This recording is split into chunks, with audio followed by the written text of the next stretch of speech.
찬송가 200장 함께 찬양하도록 하겠습니다.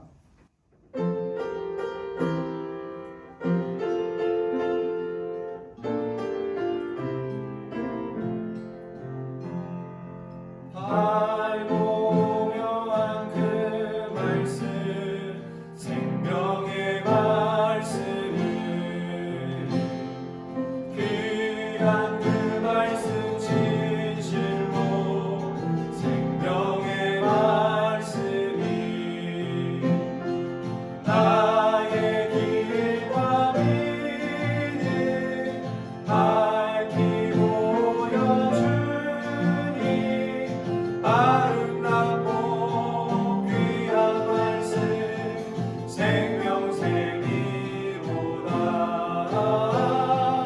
아름답고 귀한 말씀 생명샘이로다.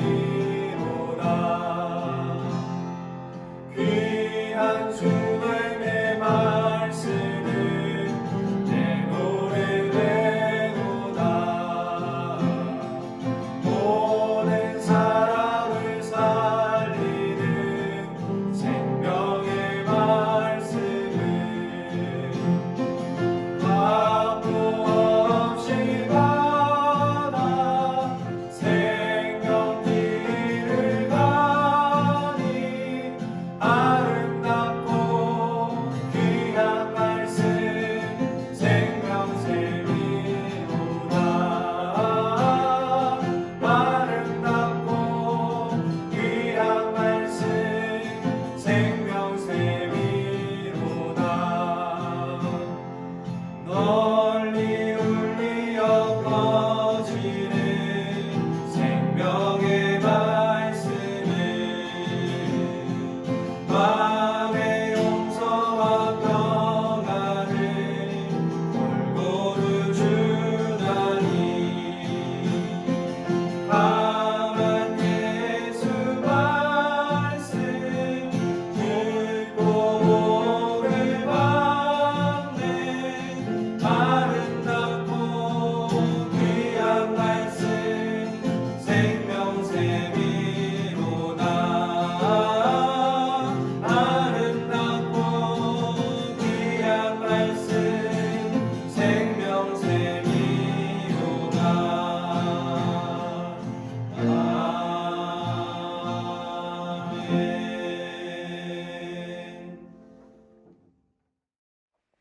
다 함께 기도하시겠습니다. 하나님 감사합니다. 우리의 소망이 되어주시고 우리의 기쁨이 되어주시고 우리에게 날마다 예수 그리스도를 닮아갈 수 있는 비전과 꿈을 우리에게 주셔서 감사합니다. 하나님, 우리의 연약함이 예수 그리스도의 영광을 가릴 때도 있지만 그럼에도 불구하고 우리의 손을, 우리의 삶을 놓지 아니하시고 여전히 주의 자리로 초대하시며 주님과 동행할 수 있는 은혜로 우리를 인도해 주셔서 감사합니다. 하나님, 시편 8편 말씀 가운데 기록된 그 기자의 심정이 무엇인지 우리가 다 헤아릴 수는 없지만 우리의 삶을 돌아보면 아버지께 죄송한 일들이 너무나 많은 것이 많음을 고백합니다. 하나님, 우리가 예수 그리스도의 그 은혜를 잊지 않고 기억할 수 있는 힘을 더하여 주시옵소서. 예수 그리스도와 늘 동행하는 힘을 더하여 주시옵소서. 주님께서 우리를 깊이 생각하시듯이 우리도 하나님을 깊이 생각하며 하나님의 마음이 어디를 향하는지를 더 깊이 묵상하며 나아갈 수 있도록 우리의 삶을 인도하여 주시옵소서. 하나님, 이 시간 말씀을 나눕니다. 태초부터 계셨던 그 말씀이 우리 안에 걸어와 또한 우리 안에 들어와 오늘의 삶을 예수 그리스도 닮은 삶으로 인도하여 주시고 그 말씀으로 새로워지며 말씀으로 힘을 얻고 말씀으로 주님과 가까워질 수 있는 시간이 되게 하여 주시옵소서. 표대를 향하여 그리스도 예수 안에서 하나님이 위에서 부르신 그 부르심의 상을 위하여 우리가 기쁨으로 달려갈 수 있는 하루가 될 수 있도록 도와주시옵소서. 함께 하시고 역사하실 주님을 믿고 감사드리며 살아계신 우리 주 예수 그리스도의 이름으로 기도드립니다. 아멘. 오늘 우리에게 주신 하나님의 말씀은 신명기 18장 15절부터 22절까지의 말씀입니다. 구약성경 신명기 18장 15절부터 22절까지의 말씀입니다. 15절입니다. 내 하나님 여호와께서 너희 가운데 내 형제 중에서 너를 위하여 나와 같은 선지자 하나를 일으키시리니 너희는 그의 말을 들을지니라. 이것이 곧 내가 총회의 날에 호렙산에서 내 하나님 여호와께 구한 것이라. 곧 내가 말하기를 내가 다시는 내 하나님 여호와의 음성을 듣지 않게 하시고 다시는 이 큰 불을 보지 않게 하소서. 두렵건대 내가 죽을까 하나이다 하매 여호와께서 내게 이르시되 그들의 말이 옳도다. 내가 그들의 형제 중에서 너와 같은 선지자 하나를 그들을 위하여 일으키고 내 말을 그 입에 두리니 내가 그에게 명령하는 것을 그가 무리에게 다 말하리라. 누구든지 내 이름으로 전하는 내 말을 듣지 아니하는 자는 내게 벌을 받을 것이요 만일 어떤 선지자가 내가 전하라고 명령하지 아니한 말을 제 마음대로 내 이름으로 전하든지 다른 신들의 이름으로 말하면 그 선지자는 죽임을 당하리라 하셨느니라. 내가 마음속으로 이르기를 그 말이 여호와께서 이르신 말씀인지 우리가 어떻게 알리오 하리라. 만일 선지자가 있어 여호와의 이름으로 말한 일에 증언도 없고 성취함도 없으면 이는 여호와께서 말씀하신 것이 아니요 그 선지자가 제 마음대로 한 말이니 너는 그를 두려워하지 말지니라. 아멘. 저는 오늘 이 말씀으로 내 말을 그 입에 두리니 라고 하는 제목으로 잠시 말씀을 증거하도록 하겠습니다. 우리가 함께 보고 있는 신명기 18장은 제사장에 대한 이야기입니다. 이스라엘 백성들은 제사장이라고 하는 개념을 정확하고 엄밀하게 다 알고 있었습니다. 그리고 그 제사장은 어떤 일을 했는지 또한 무엇을 했는지를 명확하게 백성들이 알고 있었습니다. 그러니까 제사장으로 하여금 이스라엘 백성들과 하나님 사이에 있었던 모든 제사를 관장하는 일을 했던 것을 우리가 알고 있고 뿐만 아니라 이스라엘 모든 백성들이 제사장에 대한 이야기들을 제사장의 역할을 다 알고 있었다라고 하는 것이죠. 그런데 오늘 본문에서는 어떤 한 인물, 어떤 한 역할을 하는 사람을 등장을 시킵니다. 전혀 다른 개념이고 전혀 다른 사람입니다. 그래서 모세가 이스라엘 백성들로 하여금 이해를 돕게 하기 위하여 나와 같은 이라고 하는 제목으로 이렇게 이야기를 합니다. 나와 같은 한 사람이 일어날 것이다 라고 이야기를 하는 것이죠.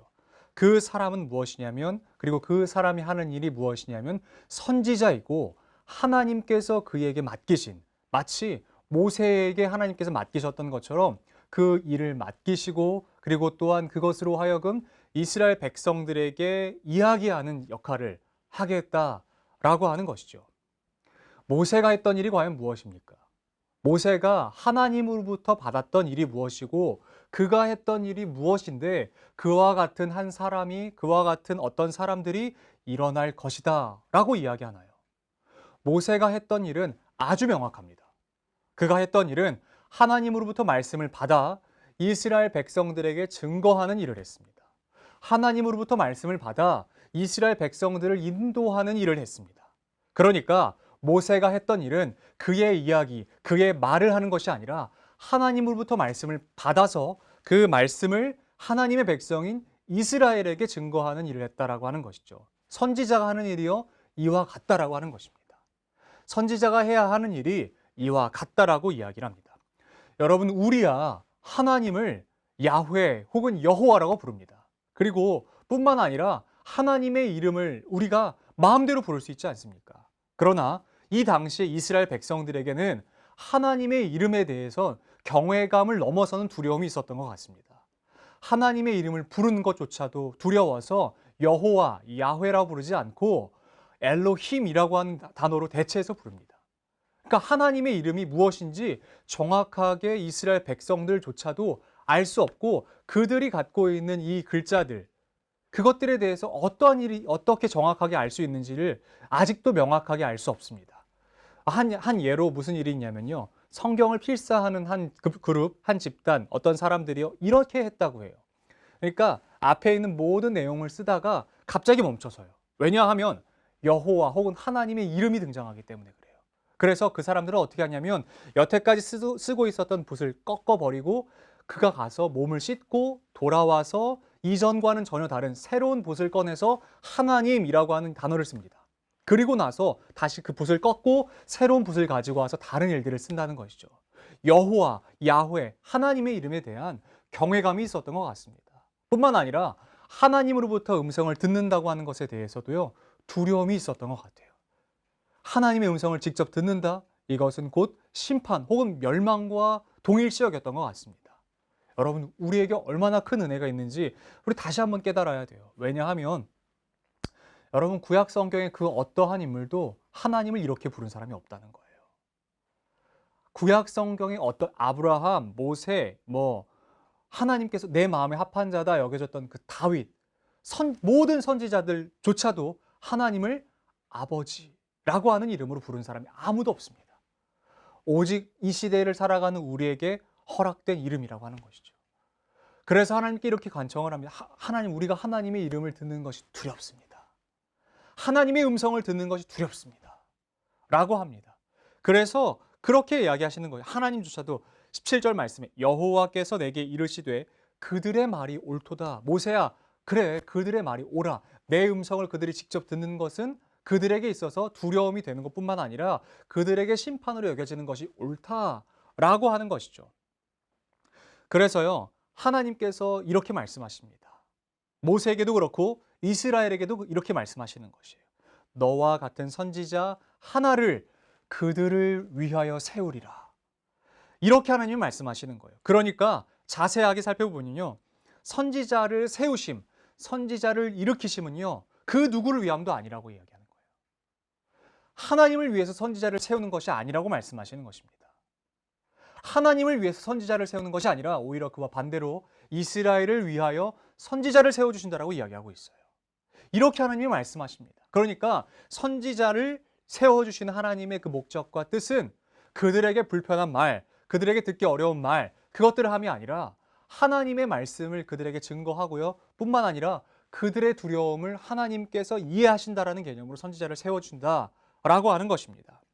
그리고 우리는 선지자에 대한 오해를 하나 갖고 있는 것 같습니다. 선지자가 하는 일에 대해서 한 가지 오해를 갖고 있는 것 같습니다. 대부분의 사람들은요, 선지자가 앞으로 일어날 어떠한 일을 이야기한다고 이야기를 해요. 그리고 그렇게 이해를 합니다. 그렇게 받아들입니다. 그래서 그들이 하는 일은 앞으로 우리에게 맡겨질 어떠한 일을, 우리가 앞으로 우리의 삶에 벌어질 어떠한 일을 마치 예언한다라고 이야기를 해요. 그래서 이 예언에 대한, 예자에 대한 개념을 좀 다르게 갖고 있는 것 같습니다. 하나님이 갖고 계신 개념과요. 하나님께서는 이렇게 일을 하고 싶으신데 우리는, 그리고 이스라엘 백성들은 이렇게 받아들이지 않고 전혀 다른 맥락으로 받아들이는 것 같습니다. 하나님께서 선지자에게 맡기신 일이 과연 무엇인가 라고 하는 것이죠. 성경학자들이 한 자리에 모여서 그래서 선지서를 연구하기 시작합니다. 대선지서, 소선지서 할 거 없이 모든 선지자가 담아놓은 선지, 그 예언에 대한 것들을 하나하나 연구하기 시작합니다. 특별히 시제를 연구하기 시작해요. 그래서 결론을 내립니다. 그러니까 한 명이서 한 것이 아니라 그 당시에 그 선지서를 연구하던 사람들이 모여서, 신학자들이 모여서 연구를 한 결과가 무엇인 줄 아십니까? 참 놀라운 결과인데요. 예언의 시제가 언제냐면요, 92%가 현재에 대한 예언이라는 것이에요. 단 6%만이 미래에 일어날 어떤 일을 이야기했다고 이야기합니다. 그리고 1%에서 2% 사이가 메시아 예언이에요. 하나님께서 그렇다면 이스라엘 백성들에게 말씀하고 싶으셨던, 선지자들에게 맡기셨던, 선지자들에게 부탁하셨던, 선지자를 통해서 이스라엘 백성들이 알기 원하셨던 그 말씀이 무엇일까요? 미래에 일어날 어떤 일일까요? 아닙니다. 그것보다 훨씬 많은, 무려 92%에 해당되는 이 현재에 대한 이야기를 하나님께서 이스라엘 백성들에게 하시고 싶으셨다는 것이에요. 앞으로 일어날 어떤 일이 아니라 지금 하나님께서 말씀하시고 싶으신 그 일, 그리고 그 이야기를 오늘 이 말씀 가운데 18절은 이렇게 이야기합니다. 내 말을 그 입에 두리니 내가 그에게 명령하는 것을 그가 무리에게 다 말하리라 라고 이야기하는 것입니다.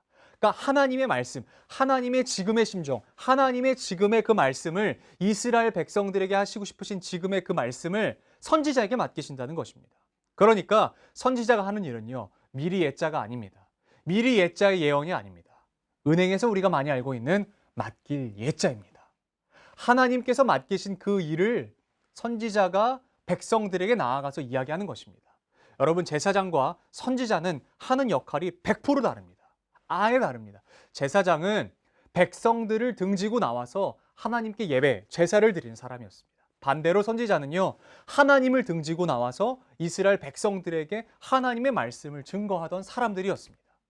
그러니까 기회가 되신다면요, 열왕기 상하와 역대 상하가 전혀 다른 관점에서 쓰여졌다는 것을 우리가 발견할 수 있습니다. 어려운 설명이나 이런 것들은 다 차치하고요, 간단하게 말씀드리면 이렇다는 것이에요. 제사장은 이스라엘 백성들을 등지고 하나님께 이야기하는 사람, 반대로 선지자는 하나님을 등지고 이스라엘 백성들에게 이야기하는 사람이었다고요. 이 전혀 다른 개념을 갖고 있습니다. 그렇다면 중요한 것이 이것이에요. 무엇이 과연 참 선지자이고 무엇이 과연 거짓 선지자인가? 우리가 무엇을 보고 그가 참인지 거짓인지를 판별할 수 있을까? 판단할 수 있을까? 우리가 알 수 있을까? 라고 하는 그 기준이 되는 것이 무엇인가? 라고 하는 것이죠. 여러분, 지금 이 시대에도 거짓 선지자가 참 많습니다. 내가 하나님이다라고 이야기하는 사람들이 참 많아요. 내가 성경에 말씀되어 있던 그 말씀으로 계시되어 있던 메시아다라고 이야기하는 사람들이 참 많습니다. 내가 다시 오실 그 재림주라고 이야기하는 사람이 참 많습니다. 이 얼마나 가증스러운 것인지 모릅니다. 그런데 여러분, 우리가 이 시간 반드시 알아야 될 것은 무엇인가? 참 선지자가 무엇이고 거짓 선지자가 무엇인가라고 하는 것이죠. 여러분, 이 기준만 우리가 명확하게 알고 있다면 그 거짓 선지자를 따라가지 않을 수 있는 힘이 될 수 있다라고 하는 것이에요. 판단할 수 있는 근거가 될 수 있다는 것이에요. 그것이 무엇입니까? 오늘 말씀 가운데는 이렇게 기록하고 있습니다. 증언도 없고 성취함도 없으면 이는 여호와께서 말씀하신 것이 아니다라고 하는 것이에요. 여러분, 그러니까 정확한 기준을 가지십시오. 정확한 말씀에 대한 기준을 가지십시오. 영적 분별력을 가지십시오. 듣기 좋은 소리를 하는 것이 참 선지자가 아닙니다. 듣고 싶어 하는 말을 하는 사람이 참 선지자가 아닙니다. 내가 듣고 싶은 어떠한 말, 여러분 참 잘 될 거예요. 여러분 복 받을 거예요. 여러분 당신의 가정에 참 은혜가 있을 것입니다. 이런 얘기만 해주는 사람이 참 선지자가 아닙니다. 마치 당신 나라에는 복만 있을 것입니다라고 얘기했던 거짓 선지자들이 구약시대에 얼마나 많았습니까? 그러나 반대로 예레미야 같은 사람이요, 하나님을 등지고 나와서 이스라엘 백성들에게 이제 곧 망하게 될 것을 선포합니다. 이게 이스라엘 백성들의 관점에서 본다면 얼마나 두려운 말이겠습니까? 듣고 싶지 않은, 그냥 마치 저것은 거짓이야라고 이야기하고 싶은 그 말이 아니었겠습니까? 반대로 다니엘이라고 하는 사람은요, 하나님을 등지고 나와서 이렇게 이야기합니다. 이스라엘은 곧 회복될 것이다. 하나님이 한 입 갖고 두 말 하시나? 아닙니다. 여러분, 큰 시각의 그 관점 안에서 하나님의 그 시간, 카이로스라고 하는 그 시간 안에서 하나님이 이루어 가시는 것. 물론 어떤 나라는 망하게 되면서도 하나님의 일하심을 드러낼 상황이 있고요. 어떤 나라는 흥하게 되면서 하나님의 나라의 그 하나님의 일하심을 드러내게 될 상황이 있다라고 하는 것이죠. 중요한 것은 무엇인지 아십니까? 이것에 증언이 있다는 것이에요. 하나님의 성취함이 반드시 뒤따른다는 것이에요. 참 선지자가 한 말이라고 한다면요. 그러니 여러분, 우리가 사람의 말을 따라가야겠습니까? 아니면 말씀 가운데 계시되어 있는 이 말씀을 따라가야 되겠습니까? 그 어떤 유능한 목사의 말을 따라가는 것이 아닙니다. 그 어떤 유능한 그 사람의 말을 따라가는 것이 아닙니다. 우리는 말씀을 따라가는 사람들이라고 하는 것이죠. 말씀 가운데 계시해 놓으신 하나님의 그 뜻이 무엇인지 우리가 분명히 보고 따라가야 하는 사람들이라고 하는 것이죠. 우리의 기준이 어디에 있어야 되겠습니까? 말씀에 있어야 된다는 것입니다. 그 말씀을 보고 말씀대로 믿고 말씀대로 살아갈 때에 우리가 그 말씀을 살아내는 힘의 원천이 된다고 하는 것이죠. 그리고 우리가 그 말씀을 따라가는 하나님의 그 증인으로서의 삶을 살아갈 수 있다라고 하는 것입니다. 듣고 싶은 말만 하는 사람, 듣고 싶은 좋은 얘기만 하는 사람, 어쩌면 그 사람은 거짓 선지자일 수도 있습니다. 반대로 내가 지금은 듣기 어렵고 저건 듣기 싫다. 또 헌신이나 또 헌금이나 또 이런 얘기들만 하는 것 참 어렵다. 듣기 어려울지라도 그 말씀이 하나님께서 우리에게 주신 말씀이라면, 그 말씀이 하나님께서 목사님을 통해서 우리에게 주시는 말씀이라면, 다른 어떤 사역자들을 통해서 우리에게 주시는 말씀이라면 듣기 어려워도 그 말씀이 참 그리고 진리임을 우리가 믿고 따라가야 될 줄로 믿습니다. 그 기준이 어디에 있는가? 그것이 참인지 거짓인지 판단할 수 있는 기준이 어디 있는가? 그것은 오직 하나님께서 이루어 가시는 그 증언 그리고 성취함이 있는가라고 하는 것입니다. 하나님께서 선지자를 통하여 맡기신 그 말씀은 여러분 반드시 이루어집니다. 하나님께서 말씀 가운데 계시해 놓으신 그 일들은 반드시 이루어집니다. 하나님의 말씀이니까 누가 이루시겠습니까? 바로 우리 주 하나님이 이루실 것입니다. 그러니까 우리 여기에 믿음을 둡시다. 여기에 기준을 둡시다. 사람의 말이 아니라 듣기 좋은 어떠한 소리가 아니라 하나님의 말씀에 우리의 삶의 기준을 두어야 될 줄로 믿습니다. 오늘날 선지자가 없다고 생각하십니까? 비록 사람은 없을지 모르겠습니다. 그러나 하나님께서 우리에게 주신 그 말씀은 태초부터 지금까지 여전히 있습니다. 아니요, 태초부터 지금까지 날마다 왕성하여 갈 줄로 믿습니다. 오늘 우리가 하루의 삶을 살아갈 때에 하나님의 그 마지막 때와는 하루가 가까워진 것입니다. 그렇다면 오늘 누가 이 삶에 도전해 보시겠습니까? 오늘 누가 이 믿음에 도전해 보시겠습니까? 사람의 말에 우리의 삶의 기준을 두는 것이 아니라 하나님의 말씀에 누가 이 믿음으로 도전해 보시겠습니까? 하나님의 말씀에 기준을 두는 삶으로 누가 도전해 보시겠습니까? 히브리서 말씀 가운데 기록되어 있는 것처럼 그 말씀은요, 생명력이 있습니다. 하나님의 말씀은 어떠한 예리한 검보다 더 예리합니다. 그 말씀 누가 붙잡아 보시겠습니까? 오늘도 하나님께서는요, 그 말씀을 우리 가운데 두십니다. 그 약속의 말씀을 우리에게 날마다 생각나게 하시고 그 말씀을 따라가게 하십니다. 그러니 여러분, 오늘 말씀 가운데 기록되어 있는 그 18절 말씀 가운데 하나님께서 선지자의 입에 두신 그 말씀을, 그리고 뿐만 아니라 하나님께서 우리에게 주신 이 말씀을 누가 따라가 보시겠습니까? 그 말씀을 듣고 말씀을 믿고 말씀대로 살아내시는 오늘 하루가 되셨으면 좋겠습니다. 하나님의 말씀이 무엇인지, 뿐만 아니라 선지자에게 맡기신 그 은혜가 무엇인지, 말씀이 무엇인지, 오늘 내게 주시는 이 말씀이 무슨 말씀인지, 어떤 말씀인지, 그 뜻은 무엇인지 우리가 하나님께 기준을 두고 하루를 살아내시는 그 하루가 되기를 바랍니다. 기도하겠습니다. 하나님 감사합니다. 하나님께서 선지자 한 명을 세워, 아니요 선지자들을 세워 그들에게 하나님의 말씀을 감당하게 하신다라고 말씀하십니다. 비록 지금 이 시대에는 선지자가 없는 것처럼 보입니다. 선지자는 없습니다. 그러나 하나님 여전히 우리에게 말씀이 있음을 기억합니다. 이 말씀이 우리에게 직접 말씀하시고 때로는 목사님을 통해서 우리에게 말씀하시고 때로는 우리가 어떠한 일을 행할 때 성도가 성도를 통하여 계시하시는 것을 봅니다. 그리고 그것들이 증언도 있고 성취되고 있는 것을 우리가 봅니다.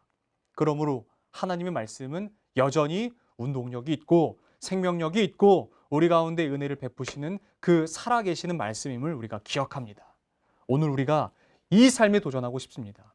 하나님의 그 증인으로서의 합당한 삶 우리가 살아낼 수 있도록 도와주시옵소서. 우리에게 힘주시고 주님 앞에 기쁨으로 나아갈 수 있도록 우리의 발자취와 우리의 발걸음을 지도하시고 인도하여 주시옵소서. 우리 이어서 주님께서 가르쳐 주신 기도로 오늘 예배를 마치도록 하겠습니다. 하늘에 계신 우리 아버지, 아버지의 이름을 거룩하게 하시며 아버지의 나라가 오게 하시며 아버지의 뜻이 하늘에서와 같이 땅에서도 이루어지게 하소서. 오늘 우리에게 일용할 양식을 주시고 우리가 우리에게 잘못한 사람을 용서하여 준 것 같이 우리 죄를 용서하여 주시고 우리를 시험에 빠지지 않게 하시고 악에서 구하소서. 나라와 권능과 영광이 영원히 아버지의 것입니다. 아멘.